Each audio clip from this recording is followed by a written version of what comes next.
I'm Teisha Bader with the JBS News Update for Tuesday, January the 26th, 2016. The young Israeli woman who was stabbed during a terror attack yesterday in the West Bank has died. 23-year-old Shlomit Krigman was critically wounded yesterday when she was attacked by two Palestinian terrorists with knives outside a grocery store in the Jewish settlement of Beit Horon. Krigman died from her critical injuries this morning, and hundreds attended her funeral today in Jerusalem. Another woman, aged 58, who was also stabbed in the attack and moderately wounded, is said to be improving. The two terrorists were shot and killed by an Israeli security guard at the scene yesterday. They were identified as 23-year-old Ibrahim Youssef Alan from the nearby village of Beit Or al-Tahta and 17-year-old Hussein Abu Ghosh from the Kalandia refugee camp. In addition to the knives, the two were also armed with explosives. And today at the entrance to Beit Or al-Tahta, a suspected car ramming was reported. A Palestinian driver is said to have broken through a security checkpoint there and intentionally run into an IDF soldier, then fleeing the scene. The soldier was said to have been lightly injured in the incident, and police were investigating. Former Israeli President Shimon Peres is out of the hospital today. The 92-year-old Peres has been taken to Sheba Medical Center by ambulance on Sunday, complaining of pressure in his chest, just 10 days after he was hospitalized and treated for a mild heart attack. Doctors have been observing the former statesman over the last few days and said today that his test results are normal. Israel named Mariam Kabha as National Commissioner for Equal Employment Opportunities in its Ministry of Economy and Industry. Kabha is the first Israeli Arab woman to hold this position. The Conference of Presidents of major American Jewish organizations lauded the appointment. Chairman and CEO Stephen Greenberg and Malcolm Hoenlein, respectively, said it, quote, demonstrates the strength and vibrancy of Israel's democracy and is an example of Israel's commitment to, quote, achieving the goals of integrating equality and eradicating discrimination in the labor market. The conference leaders said that they look forward to hosting Kabha in New York in the near future. Moshe Kantor was re-elected for a third term to lead the European Jewish Congress. The 62-year-old, who ran unopposed, has served as president of the EJC since 2007.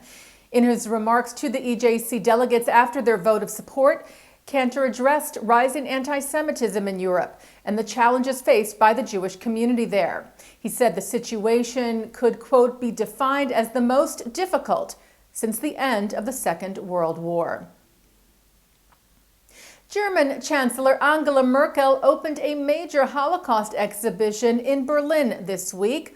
Art from the Holocaust is made up of 100 works of art on loan from Israel's Yad Vashem, now on display at Berlin's German Historical Museum. The works of art were created in secret by 50 artists between the years 1939 and 1945 that were imprisoned in the Nazi concentration camps or ghettos. Almost half of those artists did not survive.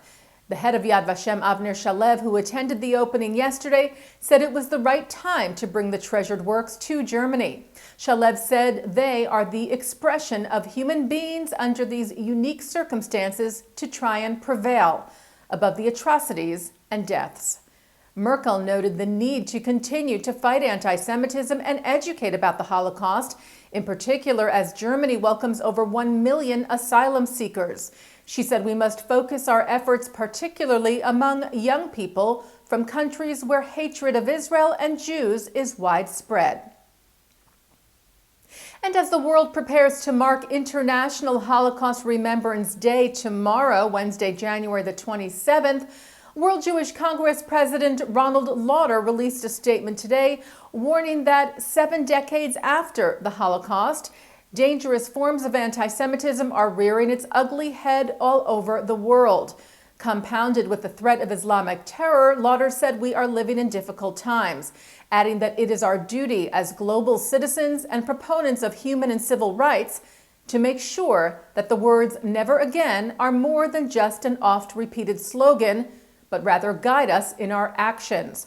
Lauder also called attention to the plight of many elderly Holocaust survivors, to enable them to live out their lives in dignity.